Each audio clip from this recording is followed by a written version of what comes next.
Parce que pendant de nombreuses années, vous avez animé à nous le Cameroun, voilà, une association, surtout il y a quelques années, vous étiez aux avant-postes pour le combat de la vie chère. Et justement, en mutation de Jocelyn Boyomo, parmi les 5 raisons pour lesquelles les jeunes ne devraient pas faire la fête, il y a la vie chère. Il parle de la dégradation du système éducatif, le chômage excessif, la déploration des mœurs, confinement des jeunes à des postes politico-administratifs périphériques et surtout la vie chère. Est-ce que vous comprenez, j'ai ajouté moi cet élément qui est ces jeunes-là qui continuent à subir les effets, on va dire, de la crise post-électorale. La vie chère, la crise post-électorale. Est-ce que ça vient un peu ternir cette fête qui en est aujourd'hui à sa 60e édition? Oui, c'est jamais au retour. La jeunesse camerounaise fait face au chômage et à la dégradation du système éducatif. Ce qui freine son avenir. Donc, la fête de la jeunesse doit servir à réfléchir à des solutions durables pour l'emploi et une éducation de qualité. Maintenant, si on veut parler de la vie chère, c'est un phénomène qui est réel et qui sévit au pays tous les jours. Et qui n'est pas une personne. Qui n'est pas une personne. Et par ailleurs, cette dégradation de la pauvreté et du système éducatif empêche à la jeunesse de trouver de l'emploi. Ce qui fragilise la jeunesse camerounaise et ce qui le met à la portée des déviances et des drogues. Et aussi, ils n'arrivent pas à s'insérer dans la société parce qu'ils manquent de repères. Étant donné que la vie est chère, cette même jeunesse est obligée de se dépraver, de toucher aux stupéfiants. Donc je ne vois pas l'importance de fêter. Pour fêter, il faut d'abord avoir un actif qui va permettre à la jeunesse camerounaise de s'épanouir et de se sentir fière d'être des Camerounais. Ok. Amadou Bongoyo, aujourd'hui, la 60e édition, mais on n'a pas tout le monde pas 60 ans. Les jeunes aujourd'hui, quel est l'état d'esprit? C'est quoi la résignation? Quel est l'état d'esprit des jeunes au 10 février 2026? Quand vous discutez avec eux, qu'est-ce qu'il en ressort? Les jeunes sont désespérés, ils sont déçus. Désespérés pourquoi? Déçus par quoi? Par le système politique en place. Que ce soit au niveau de l'emploi jeune, au niveau de l'encadrement jeune, au niveau même de projection au niveau des jeunes. Pourquoi je le dis? Quand vous regardez, je voudrais revenir un peu par rapport à la crise, vous avez évoqué le phénomène, la crise électorale. Vous avez constaté que pratiquement 80% des gens qui sont incarcérés, c'est des jeunes.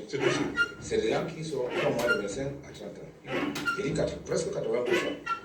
De deux, vous avez vu la circulation de la drogue. Dans une ville comme Douala, tout le monde sait où ça va la drogue, où ça va.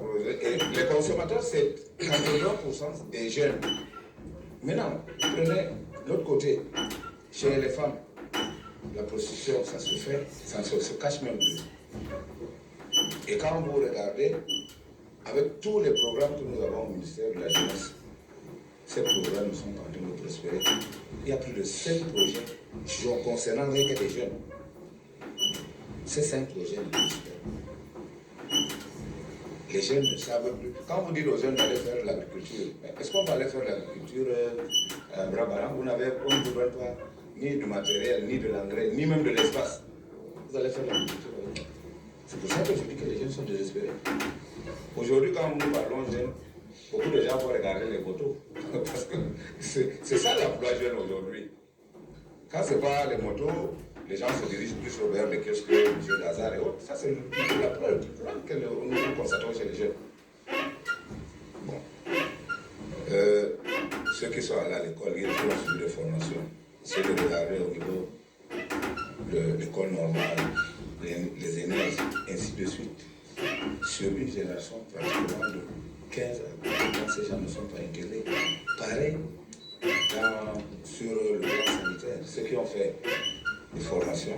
Nous ne sommes pas en train de faire pour constater. C'est pour ça que je dis que pour moi, c'est un désespoir. Un désespoir. Ok. Qui avait Fongao? Was tun wir nicht alles? Damit die Kinder ein schönes Zuhause haben. Und das hat man dann davon. XXX Lutz, die Nummer 1 beim Preis.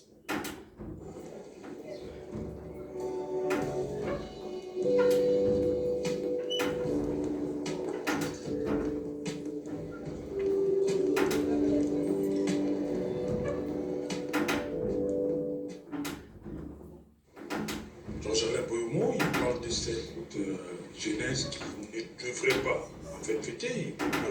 Il a cité 5 éléments, mais vous dans le politique hebdo, vous avez choisi de vous parler du pari de la jeunesse. Et ils ont dit non à l'exil.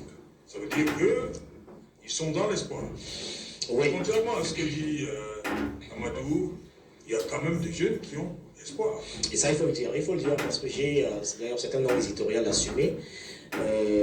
Il ne faut pas qu'on s'embarque tous dans un catastrophisme qui va totalement pousser les jeunes au suicide. C'est vrai que le tableau est assez sombre, il est noir, mais il y a des jeunes qui excellent, il faut le dire, il faut les mettre en avant, il faut les mettre en lumière. Et la semaine de la jeunesse est l'occasion la plus indiquée pour mettre ces jeunes en avant. Moi, j'ai choisi de prendre les profils comme ça, les profils différents de jeunes qui sont au Cameroun, qui se battent très bien et qui font des choses assez admirables, qui sont pour certains basés à l'ouest, et qui ont décidé de transformer le Cameroun à partir de chacun dans son domaine, que ce soit dans le domaine agro-pastoral, pour Ursula qui est dans l'économie. Ursula Duntio Saha, son combat pour un Cameroun durable. Tout à fait. Elle est dans l'économie verte, elle est dans l'entrepreneuriat vert, comme on dit, parce qu'elle, c'est le matériel, c'est les déchets qu'elle transforme au quotidien pour essayer de faire les choses différemment. À côté d'elle, vous avez Terence Nipea Fao qui lui est un entrepreneur dans le numérique, qui sait faire des choses différentes et lui qui veut bâtir le numérique qui veut transformer l'Afrique à partir du Bafoussam. Brice qui Terence Farah. Vous avez l'autre Brice qui lui par contre a décidé Brice qui lui transforme le bambou en opportunité économique. Vous avez Landry Koukam qui a décidé de réussir au pays grâce à l'entrepreneuriat agro-pastoral. Vous avez des jeunes comme ça qu'il faut, à mon avis, qu'il faut montrer à d'autres jeunes que c'est possible. Il faut, malgré la difficulté, il ne faut pas totalement...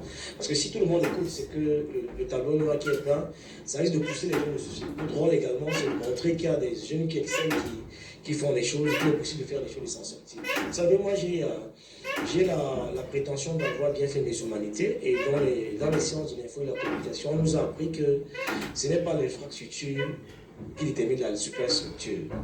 C'est-à-dire que vous pouvez être dans un environnement, dans un quartier, où tous les jeunes du quartier sont des voyous, des bons à rien.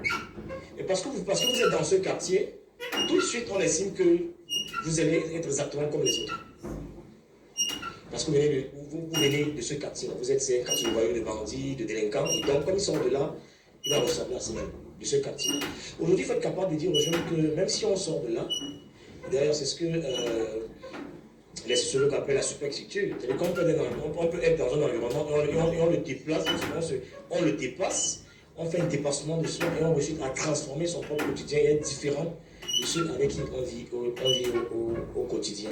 C'est pour ça que Emmanuel, quand on lui dit que ce n'est pas la conscience, ce n'est pas la vie réelle qui détermine la conscience, c'est la conscience qui détermine la vie réelle. Parce que tout part quand c'est le mental, le mindset qu'on de qui peut être capable, qui peut vous amener à transformer votre environnement et à dépasser votre quotidien. Si nous tous on dit que c'est mauvais, soit on les pousse tous au Canada, soit on les pousse tous au suicide.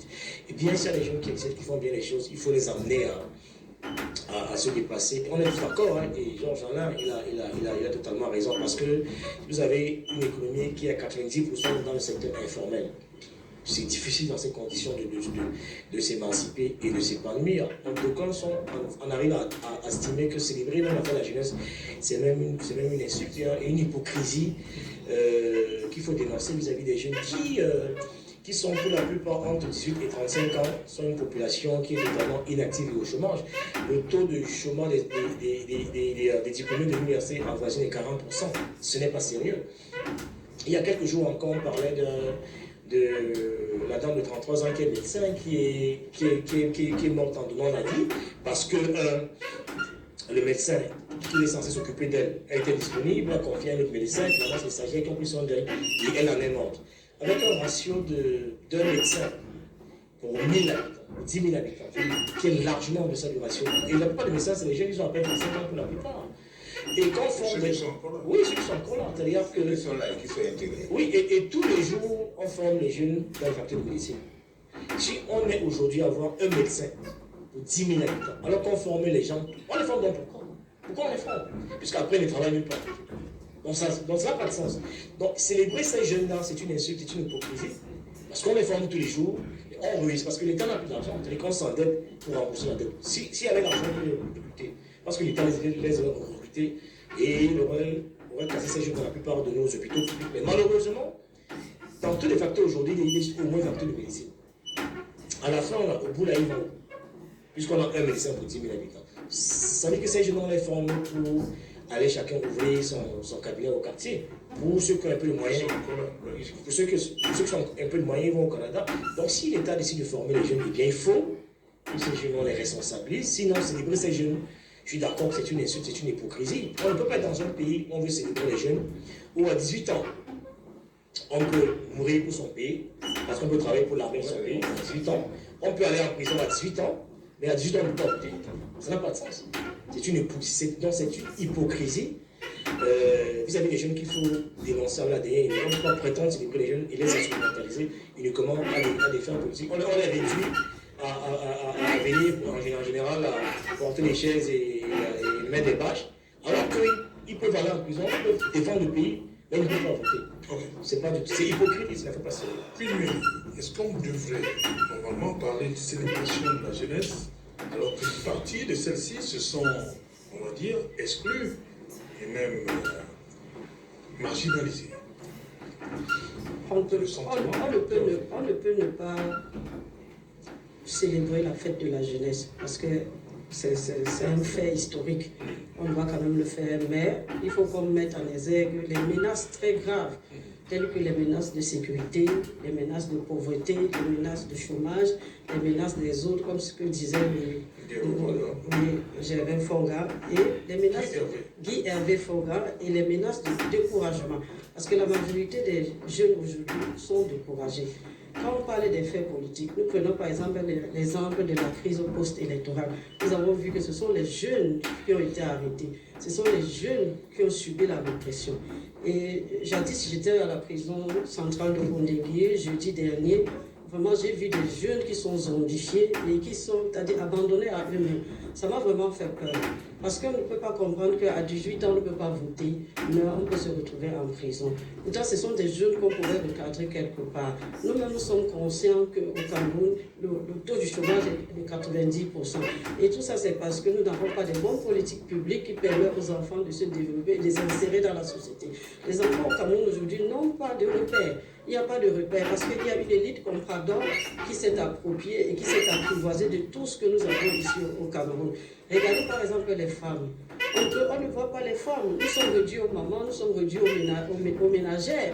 Donc, et lorsqu'on parle de la jeunesse va de 7 à 77 ans. Donc nous-mêmes, nous faisons partie, malgré que nous soyons des parents, nous faisons aussi partie de la jeunesse camerounaise. Cette jeunesse qui souffre au quotidien. Regardez par exemple, actuellement, le panier de la ménagère souffre. Pourquoi le panier de la ménagère souffre? Parce que le scanner ne marche pas. Il n'y a pas le sel. Il y a pénurie de sel au Cameroun. Est-ce que l'État sait qu'il y a pénurie de sel? Les mamans n'arrivent pas à assaisonner, c'est-à-dire les mets. Les mamans n'arrivent pas à désinfecter les mets. Le poisson qu'on nous vend, c'est un poisson qui n'est même pas mangeable. C'est le poisson qu'on vend aux animaux. Alors, combien de jeunes peuvent s'acheter, peuvent s'offrir des vrais poissons, le poisson du loupet? Parce que pour manger le vrai poisson au Cameroun, il faut avoir les moyens. Pour manger le vrai poisson au Cameroun, il faut que tu sois une élite ou bien tu sois, c'est-à-dire un ministre ou bien un directeur de société aujourd'hui. Les jeunes, regardez, combien vont à l'hôpital chaque mois? Parce qu'ils sont d'abord mal alimentés. Hein? Regardez, la majorité des Camerounais sont obèses. Pourquoi est-ce qu'ils sont obèses? À cause de la pauvreté, parce qu'ils s'alimentent avec des arachides, c'est-à-dire tout ce qui est gras, qui ne leur donne pas la possibilité d'être femmes et les femmes d'être filles. La majorité des femmes au Cameroun aujourd'hui sont à Kouchou. Pourquoi? Parce qu'elles n'ont pas les moyens de s'offrir, c'est-à-dire les aliments qu'il faut pour se maintenir en vie. Si on sort du cadre du panier de la ménagère, on va du côté hospitalier, il n'y a pas les hôpitaux au Cameroun. Ces hôpitaux, ce sont des mouroirs. Tu vas à l'hôpital général à 5 h du matin, tu es reçu à 15 h, toute une journée passée. Et lorsque tu arrives, l'accueil, il n'y en a pas. Donc il y a beaucoup de choses à refaire au Cameroun. C'est pour ça que nous aspirons à tenir le pouvoir prochainement dans ce pays.